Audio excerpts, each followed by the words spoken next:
다 함께 주기도문으로써 예배 시작하시겠습니다. 하늘에 계신 우리 아버지여, 이름이 거룩히 여김을 받으시오며 나라에 임하옵시며 뜻이 하늘에서 이룬 것 같이 땅에서도 이루어지이다.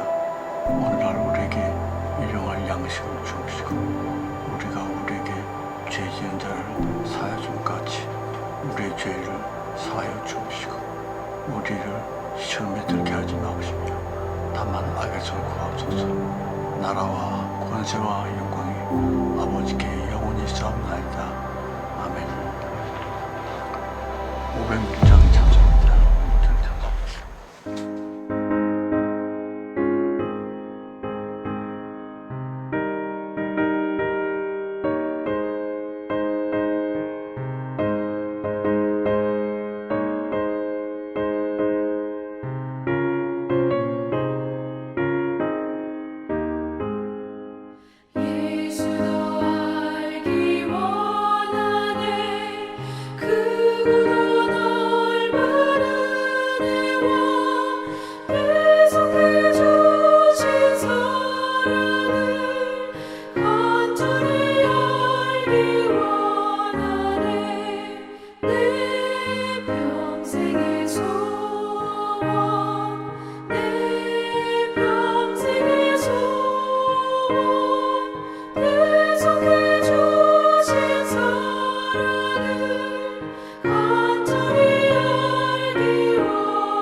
기도하십시다. 성령이여, 오직 주님께서 우리에게 주신 약속의 말씀만 붙들고 이렇게 주님 앞에 기도합니다. 주여, 정말 우리 절대로 가룟 유다가 안 될 수 있도록 꼭 필요한 우리 육신의 건강과 또한 물질의 축복과 믿음의 능력을 이 시간 꼭 주옵소서. 또한 황금으로 상징된 모든 천사들, 모든 영들, 저들이 한때는 크게 실수하여 하나님을 배신했지만 저들 모두를 불쌍히 여겨주셔서 우리 평생의 통지가 되게 해 주옵소서. 부디 평강과 행복과 안식의 영을 충만히 창조하셔서 성신께서 5분 1시간만이라도 기분 좋으신 샬롬의 평강을 꼭 넣어주셨기를 간절히 원하고 우리 주 예수 그리스도의 이름으로만 감사하며 기도드렸습니다. 아멘. 예수 그리고 여호와 14번째이고요. 혼돈, 공허, 흑암 4번째 시간입니다. 창세기 1장 2절 3반절만요. 땅이 혼돈하고 공허하며 흑암이 깊은 위에 있고 하나님의 신은 수면에 운행하시니라 올지다. 여러분 잘 알다시피 하나님이 정성껏 성심껏 창조하셨던 그 옛 땅이 그만이나 혼돈, 공허, 흑암이 되고 말았고요. 혼돈이라 혼란, 무질서, 뒤죽박죽이 되었으며 또 공허, 무의미, 허무, 허탄으로서 대공허가 됐습니다.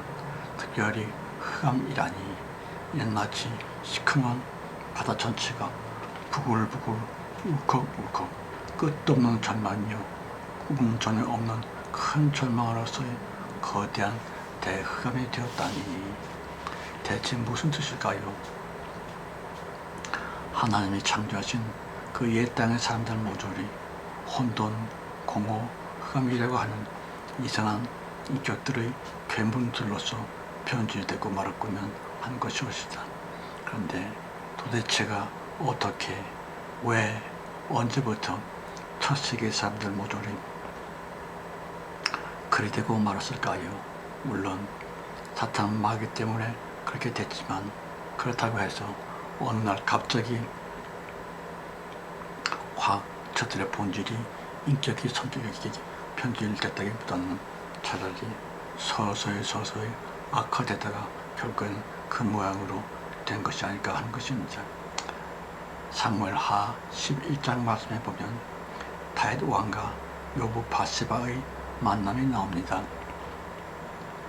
바세바는 우리아라고 하는 병사의 아내였는데 군인의 아내이기보다는 왕의 첩이라도 됐으면 하는 그 아주 탐심을 품게 되었지요. 그 바세바와 다윗 왕이 만나게 된 것입니다.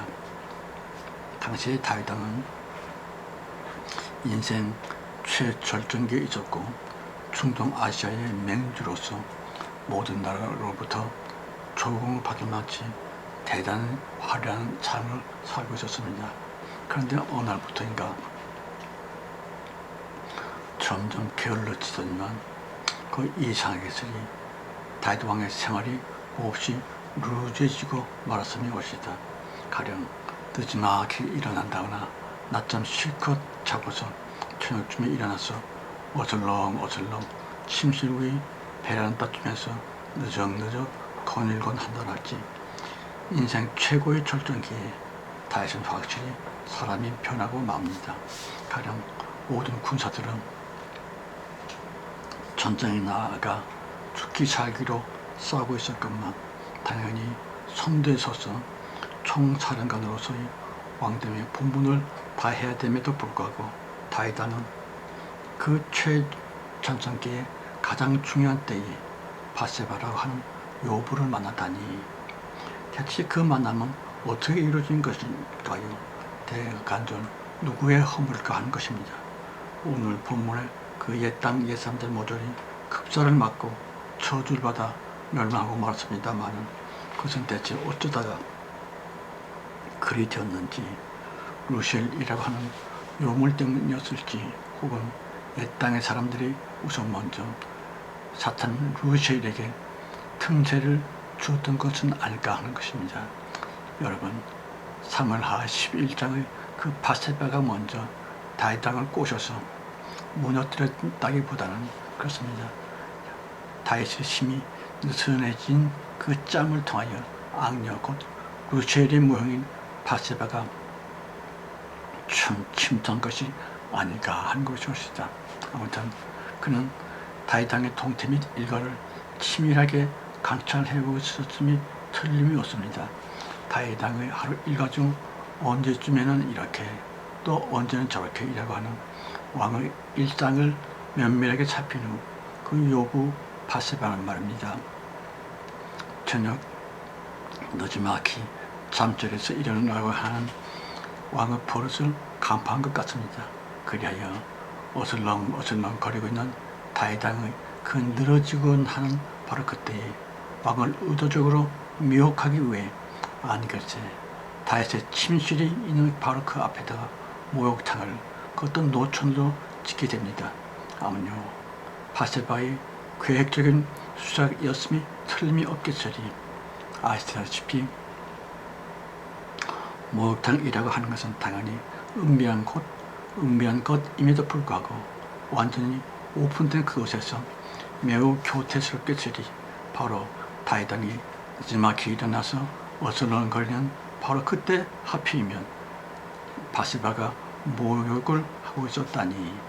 여러분, 다윗왕의 그 나태함과 바세바의 수작질 둘 중에서 과연 무엇이 먼저였을까 하는 것입니다만은, 아무튼 본문 성경의 그 옛땅 그 옛사람들 모조리 혼돈, 공허, 흑암이라고 하는 치명적인 내적 그 죽음 상태로 추락이 되고 말았습니다만은, 물론 성경책의 겉 글자상으로는 철저히 가려진 그 옛날 내적의 은비입니다만은, 아마도 어쩌면 그 옛땅 그 옛날 사람 모조리 마치 다윗 임금처럼 공연히 게을러진다거나 퍼지고 말았다거나, 그리하여 사탄 곧 루시엘의 관계에 빠져들어서는 혼돈, 공허, 흑암이라고 하는 대파멸을 당했던 것은 아니는지 다윗 임금처럼 말입니다. 어쨌든 다윗 왕은 실로 대단한 번성기를 누렸습니다마는 그 요물 바세바의 만남 때문에 다윗 왕의 전성기는 그만 파괴가 되고 맙니다. 그런 그 추악한 만남과 달리 우선 먼저 다윗 왕의 지방 구석부터 먼저 철저히 파괴가 됐지요. 가령 왕세자라고 할 수 있는 아들 암논이 이복 동생 다말을 성폭행을 한다거나, 또 그는 다말의 오빠 압살롬에게 죽임을 당하지 않는가 등등 다윗 왕의 그 큰 번영일랑은 대추락을 당합니다. 왕자리마저 요압으로 말미암아 크게 흔들리게 되었고요. 아시다시피 다윗은 바세바와의 만남 후로는 이스라엘 역사 전면으로부터 거기나 완전히 실종이 되고 맙니다마는, 그것이 어디 다윗 임금 개인만의 일생이었는지요. 본문 성경의 그 옛땅 옛사람들 모두 다 역시 아마도 그러했으리라고 추론이 된 가운데 우리 개개인의 인생 말입니다. 그렇습니다. 나의 생활 속에 우선 먼저 혼돈에 해당되는 그 무엇이 끼어들고 있는 것은 아닌지, 가령 반듯했던 자신의 말과 생활이 공연히 느슨해진다거나 자꾸 짜증이 난다거나 나의 마음을 혼란스럽게 하는 그 어떤 무엇이 있는 것은 아니는지 게을러지면서 특히 기도와 성경 말씀 묵상이랄지 점점 우리로부터 간감하니 멀어지고요. 그의 혼돈 및 무질서입니다. 또한 그 다음 단계로서 우리 심령 속에 괜히 허전해진다랄지, 왜 사는지 알성한다거나 곧 공허 및 무의미한 따위 등등이 얼핏 내 생각과 마음을 허전하게 하는 그러한 공허, 우울감이며 삶의 의욕의 상실이겠고요. 바로 그럴 때는 반드시 혼돈과 공허로 과감히 떨치고 일어나서 기도와 성경 말씀 묵상으로서 반드시 빨리 나가야만 될 텐데, 그 멍청한 다윗 왕의 그 게으름 말입니다. 자기의 개인적인 혼돈 및 공허를 바세바라고 하는 요물과 함께 음란이나 방탕으로서 메꾸려고 했습니다만 절대 되는 일이 아니지요. 그렇습니다. 혼돈 및 공허라고 하는 우울감 내지는 삶의 의기 상실이 은근히 자기 마음속에 들어올라치면, 자기 마음의 그런 상태를 방치해 둔다면 그렇습니다. 그 흑암, 대흑암, 곧 인생의 파멸이 반드시 누구에게나 꼭 온다고 하는 것은 인간 상식이며 성경의 진리인 것입니다. 그러므로 성경 말하기를 어그러진 무릎을 고쳐 세우고 반드시 또다시 하나님께로 나오라 기도하라 말씀하셨거니와 예수를 믿었던 사람들의 타락 내지는 파멸인 것은 절대로 남 탓이나 하나님을 탓할 문제가 아닙니다. 혼돈과 공허라고 하는 그런 어둠이 자기 마음속에 들어왔을 때 그것을 빨리 물리치려고 하는 영적인 부지런함이 없었기 때문에 마음의 게으름 때문에 그렇게 인생에서 파멸을 당하고 만다 하는 것입니다. 그러므로 꼭 일어나셔야만 됩니다. 혼돈으로부터 이제라도 결코 늦은 것이 아니오니 벌떡 떨치고 나오셔야지요.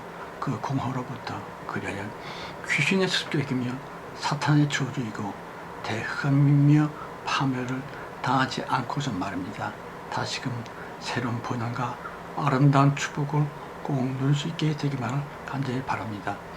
우리들이 김제라고 하는 시골에서 살 때에 저는 밤 12시쯤 되면은 아마도 우리나라에서 가장 큰 평야 같습니다만은 김제 평야의 가운데쯤에 가서 기도를 하곤 했었습니다. 민가가 워낙 멀리 떨어져 있기 때문에 크게 소리도 질러도 들리지도 않고 그래서 참 조용하고 좋았지요. 근데 어느 날 가을 거지가 끝나고 꽤 쌀쌀한 시간이었던 것 같은데 제가 기도하는 장소를 가보더니만 제 한 바로 눈앞인가 한 10m쯤 떨어진 거기에 볏짚 단이 하나 있었습니다. 별로 그렇게 신경을 쓰지 않고 기도를 시작했는데 아무래도 좀 찝찝해서 그 볏짚단을 다시 한번 쳐다봤더니만 그 볏짚단이 글쎄 사람으로 변하고 있었습니다. 슥 일어나더니만 그 달빛이 어스름한 가운데서도 시커먼 얼굴빛하며 무엇보다도 아주 싸나운 푸른 눈초리로서 저를 째려보고 있는 것이 글쎄 귀신이지요. 어떨 때 같으면 걸어마 날 살려라 하고 도망을 쳤었을 텐데 하나님께서 큰 은혜를 주신 것 같습니다. 저는 오히려 이상하게 웃음이 나오더라고요. 그래서 한마디 했습니다. 이 더러운 귀신아 나사렛 예수의 이름으로 명령하노니 떠나가라. 하더니만 또 그 귀신도 후딱 또 사라지고 말았습니다만은 여러분 지금 성도들을 괴롭히고 있는 것은 그런 귀신이나 사탄이 아니라 하나님 자신이라고 하는 것을 아십니까?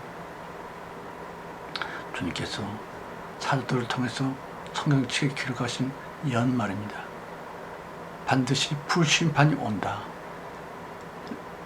인류의 종말이 예고되고 있습니다만은 그것에 대한 그 심각한 고민이나 아픔이 마치 우리 가슴을 옥죄어 오는 것 같은 큰 고난에 빠지고 있습니다만은 또 한편 기독교의 교인들, 성도들이 아닌 저들은 쓴벅쓴벅 참 철없는 말을 합니다. 그러니까 고난이 오고 아픔이 오면 범사에 감사하면서 하나님께 다 맡기면 주님께서 영광 받으시고 다 잘 해결해 주실 거야 라고 얘기합니다만은 지금 우리가 당하고 있는 이 종말적인 어려움이라는 것은 심판에 대한 문제입니다. 교인들이, 성도들이 감사를 하루에 10,000번씩 한다 할지라도 하나님께서 이미 확정해 놓으신 종말적이며 풀심판은 절대로 바뀌지 않고 반드시 오고야 말 것입니다. 그래서 성도들은 정말 괴롭지요. 얼마 남지도 않은 인류의 종말을 생각하면 잠도 잘 오지 않고 살맛도 떨어지고 그렇습니다만은 저도 역시 그랬었습니다. 한참 고민하고 여러 날 고민하다가 갑자기 하나님께서 큰 은혜를 주셨는데요.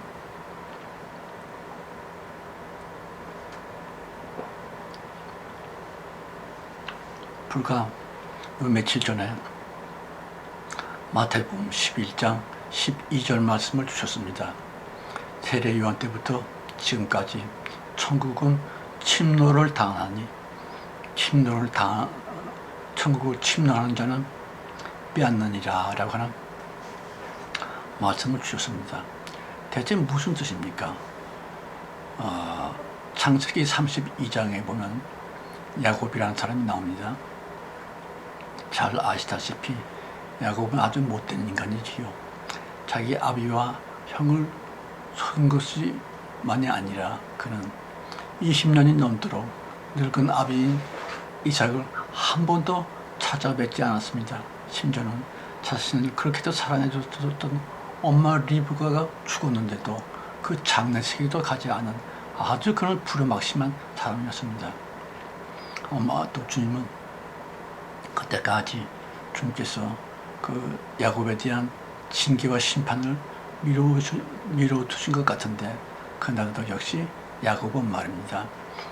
에서가 400명의 군사를 이끌고 자기를 죽이러 온다 하는 정보를 받고서 두려운 마음으로 가족들은 먼저 다 앞으로 내보내고 자기 혼자만 맨 뒤에 야복강에서 엎드려서 기다리고 있었습니다. 만약 에서가 침공을 해들어오면 제일 먼저 도망치려고 그러고 있었지요. 그 야곱에게는 가족들도 눈에 뵈지를 않습니다. 오직 나만 살자고 나만 편하자고 하는 극도의 이기심과 개인주의를 갖고 있었는데 하나님께서 그 찰나에 이제 저 야곱은 반드시 죽여야 되겠다고 하는 심판을 결정 내린 것 같습니다. 그래서 그 엎드려서 기다리고 있는 그때 주님께서 천사를 보내시지요. 하나님의 대리자이며 천사를 보내서 그로 하여금 사탄을 죽이도록끔 주님께서 역사하시는 것 같습니다. 그 천사가 불현듯 야곱을 공격을 합니다. 그런데 야곱은 아마 천사의 습격을 받자마자 대번에 알아차린 것 같습니다. 이것은 보통 사람이 아니라 하나님의 천사이로구나. 그렇다면 당연히 그는 주님께 엎드려서 자기의 죄를 고백하고 회개를 했어야만 되는데 놀랍게스리 그는 엉뚱하게 천사를 공격을 합니다. 하나님의 천사와 그리고 야곱이 대판 붙어서 싸운 것이죠. 우리말 성경에는 느슨하게 씨름이라고 그렇게 번역해놨습니다만 그건 씨름이 아니라 결투요 격투였었습니다. 그런데 더욱이 놀라운 것은 천사가 밀리고 있어요. 하나님이 지고 있다고 한 뜻이죠. 보통 사람들은 하나님께서 야곱에게 진 것은 저 준 것이다. 가령 그 어떤 아버지가 너댓 잘 먹은 애와 씨름을 하다가 일부러 꼬당 넘어지면서 아빠가 졌어 하지요. 그러면 애들은 자기 아빠를 이겼다고 깔깔 웃으면서 좋아합니다만은 그런 모습을 보고 싶어서 아비가 일부러 져준다. 그러나 야곱과 천사의 싸움이며 곧 하나님과 야곱의 그 격투는 절대로 져주고 하는 그런 쇼가 아닙니다. 주님은 야곱을 반드시 심판하시고 하는 강한 의지를 갖고 계셨고 또 야곱은 그 하나님께 반드시 축복을 받아야 되겠다고 하는 강력한 의지를 갖고 있었지요. 그러니까 두 의지가 맞붙어버린 그 야복강에서의 전투는 신비하고도 신령한 싸움이었습니다. 그런데 왜 하나님께서 밀렸느냐? 야곱의 하나님께 복을 받아야 되겠다 하는 그 의지가 워낙 셌거든요. 주님께서 천사를 통하여 야곱의 환도뼈를 쳐서 꺾어버렸습니다. 그럼에도 불구하고 야곱은 절대로 물러나지 아니하고 더욱더욱이 강한 기세로서 반드시 축복을 받아야만 된다고 하는 강렬한 탄 목마름보다도 더 불타오르는 목마름처럼 하나님께 축복을 받아야 하는 강력한 의지가 있어서 하나님께서는 뒤로 밀려날 수밖에 없었던 것입니다. 그리하여 주께서 이제 더 이상 안 되겠다 싶었는지 주님이 말씀하시기를 날이 새가니까 나를 가게 하라라고 말씀했습니다만은 야곱은 안하문격으로 나를 축복하시지 아니하면 절대로 보내드릴 수 없습니다 라고 강한 축복에 대한 열망을 보고 있었지요. 그러자 하나님께서 드디어 항복을 합니다. 그리고 그에게 묻지요. 너 이름이 뭐냐? 하나님께서 그의 이름이 야곱이라는 것을 몰라서 물어봤던 것이 아니라 하나님께서 그를 죽이고자 했었던 심판의 의지를 꺾으시고 그 질문 하나로서 야곱의 심판을 끝내버린 것이죠. 그러니까 너는 바로 이간자 사기꾼이었다라고 야곱이 깨달아 알도록 말씀하신 연후에 네가 하나님과 사람과 싸워서 이겼으므로 너는 이스라엘 야곱이 아니라 이스라엘 황태자다라고 이름을 바꿔주었습니다. 그렇습니다.